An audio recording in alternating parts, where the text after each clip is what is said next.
I don't. You don't want to see the Lunox? I don't want to see a Lunox movie. What's the hate with the Lunox? Have you watched yesterday? Yeah, please don't. Please don't. That was one. What if this Please is don't make me remember yesterday. What if this is like a Tiger Girl Farsa game from RORA? Ooh, classic. Little classic throwback. Good. It would be pretty good. It will be Task Force and also like. Oh, how about a chip? The chip actually works for RORA, right? Maybe that's why they banned the Louis. That's Farsa. Take and Farsa. Chip Farsa or Tiger Girl Farsa? Let's go, please. Chip Farsa. I do agree with the take though. There you go. Oh my God! Chips, man. Good call. Good call. I it's told you, Aramis. dude, stop eating the freaking brains. Okay. Yeah, Aramis, right? Aramis. There's no way you don't go for Aramis here. It's either for Aramis or Veil. Trust me. But they can just go Selena, actually. Just put No! the traps. Selena against Lapu was a horror. It is. Lapu, Fred, and Harith. What else would they go though? I mean, like, Let me think. other than that, Let me think. Faramis.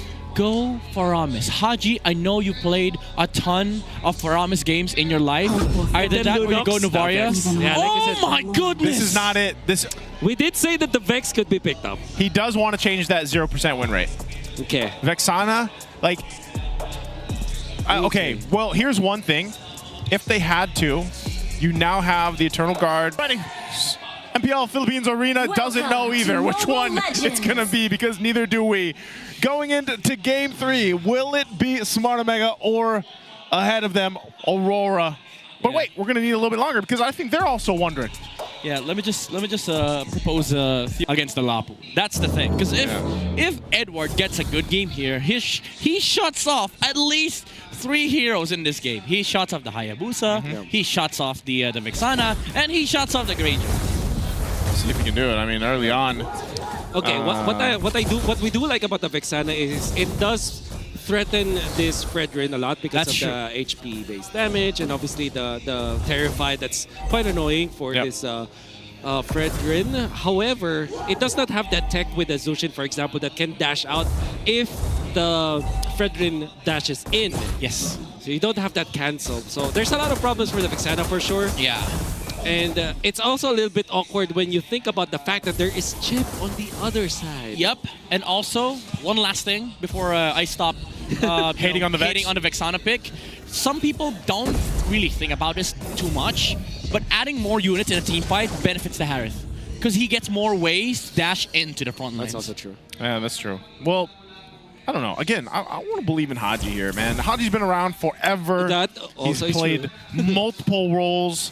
And whatever the comms were to bring out the Vexana, maybe they have the plan to make it work. I think, again, you'll have to see how it plays in the first objective because overall, that's really what we've seen. And also, we haven't talked about the fact that Demon Kite brought the Fredrin, who we thought we'd see in the previous matchup in the hands of Sensui.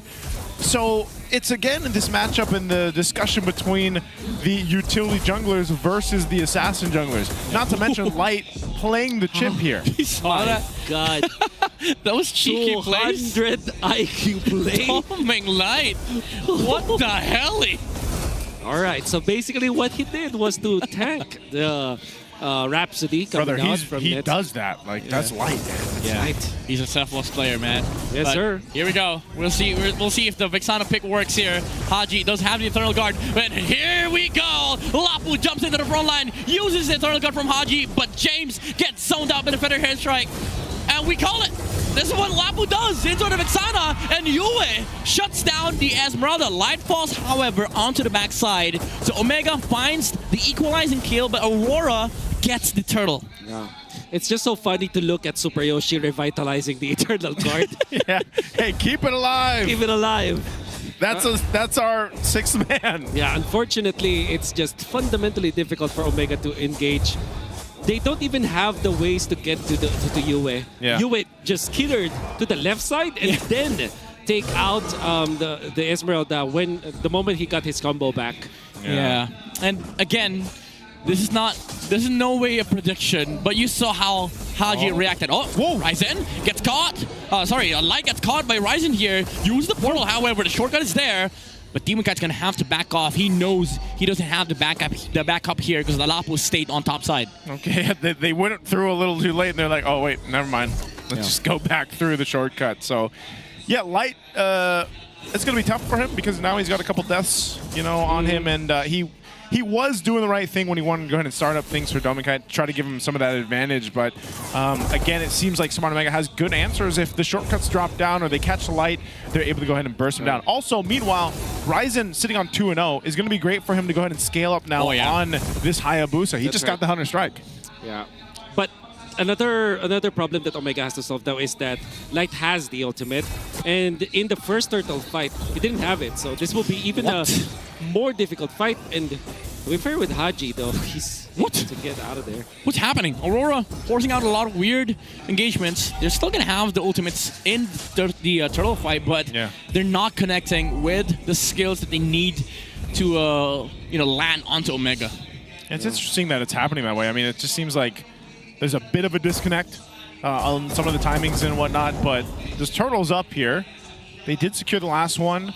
You still have Edward up there on the top side. You can go ahead and join this. This is the power of having that shortcut, like we mentioned.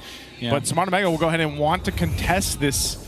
Everybody's around this fight. Buff secured. They fight for space. Edward pushing down that little bit of extra gold. They're going to have to fight for it. Yeah, Demonkite with the zone. He still gets the retribution. Yue with the flicker to reach the backside. AOG coming out from the gotcha here, but Omega, they have to back off. Revitalize coming out from Super Yoshi. So they don't even use the good engage coming out from gotcha because they don't have the position. What I'm seeing now for Omega is that they're just surviving, but they're not fighting back. And this is still a problem. You can see Edward just hammering down the top lane because he knows that at any minute's notice, they can just get to the fight because of the ultimate. Oh, Yoshi gets reminded why there's a lot of value in the Fredrin. 5 seconds of crowd control, but here comes James with falling Star Moon. Flicker in from Haji, landing the stun onto Demonkite, but here comes that Gracious Wrath. It doesn't hit anybody, but Haji goes down, but so does Demonkite. Ryzen finds the kill. Demonkite getting the shield soaked up here by James. Better Air Strike, not gonna land any hit onto the Esmeralda, but they are still going to be able to take out a tower on the bottom lane. Edward 1v1 against the Hayabusa. Good covering fire. Yeah, that's such a cool play coming out from Demonkite even after he died because he actually Yo, look at this Lapu, bro. Yeah, so active. And the thing is, Demonkite dashed forward after getting caught by Omega and actually went to Haji, forcing Haji to just get back out even after utilizing the flicker. Oh, falling Star Moon. Here comes the Eternal Guard. Edward is able to flicker out. That's the level and gold advantage with the War Axe complete. More HP. He does have the shortcut here on the chip, but they might just look for a macro play here for the side of Aurora.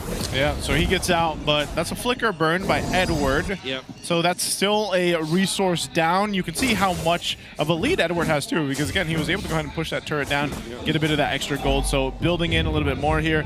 How are the items for the rest looking? Yeah. Looking real good for Ryzen for sure. However, Netsky is still going to be catching up to Dominkite, who has 2 items now. It's the difference between like getting a little bit of gold ahead of your gold laner, because in the third turtle fight you have 2 items, whereas your opponent only has 1. Light, he sees Ryzen here. We saw this play one time when they were up against CNC. This catch from the chip will be big if he finds the Hayabusa, but Smart Omega, they're playing this smart. They don't want to engage for the turtle fight because they don't see anybody on the map. Pretty smart here for Omega. Yeah, and right now, Aurora just kind of controlling this game. You know, 3-3 for the Turtles, 3,000 gold lead ahead.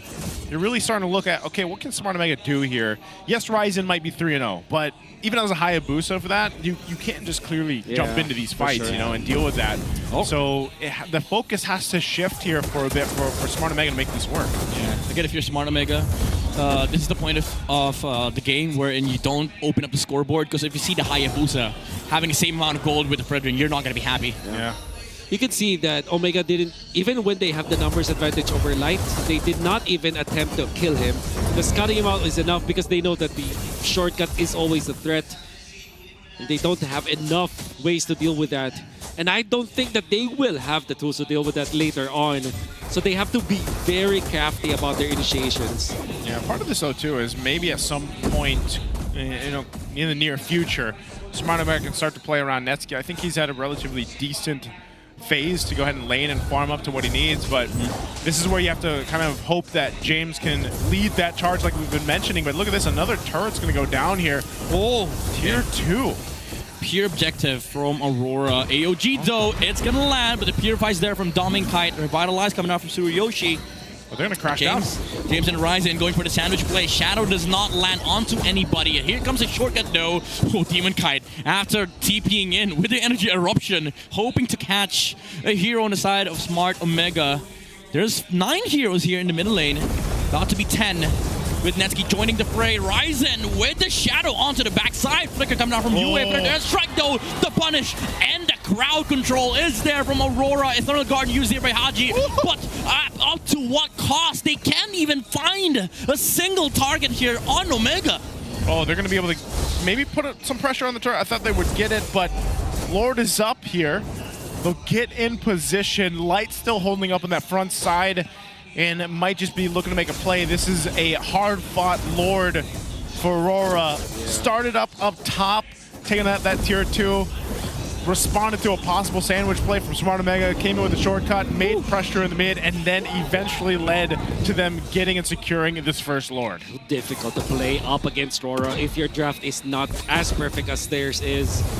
For Aurora, say the first 3 picks were phenomenal. Can he take a kill on Edward? Oh, what a flicker. Twice now, but they know he doesn't have shadows, but it's just Yue. Sniping the Hayabusa. James with a charge on the Falling Star Moon. Not going to catch Yue on the bushes. Yue has rapid boots. That's why he wasn't able to catch up. Crazy rapid boots. It's very man. fast-moving Farsa here. Oh, are you sure? You sure? The shortcut on the chip. He's holding onto it. They weren't even sure inside of Omega. Trigger finger, man. I think that Omega will just have to rely on their super-duper late game. When Haji has like good cooldown reduction, can just output that ultimate almost all the time. Use it for defense. Because to be fair, Omega does have good defense. Yeah, they'll hold on to that Lord. So they'll hold on to the Holy Shield up top, but they are going to lose the tier 1 and 2 now in the mid. And that might be all RORA gets here. Zoning out with a Feathered Airstrike too. Yeah. So it's still Smart Omega in the game. It doesn't, like, even when you see the 7,000 gold lead, you can still feel the pressure that this lineup from Smart Omega can put to RORA. And that's why they are being a little more disciplined and kind of calculated with their approaches here. Yeah. It's all about map control for Aurora, but also for Smart Omega. They just have to find these windows or timings of their lineup. Demon Kite though, going alone. Feathered Airstrike is there, but the damage, it is going to be enough for Ryzen with the Retribution to kill.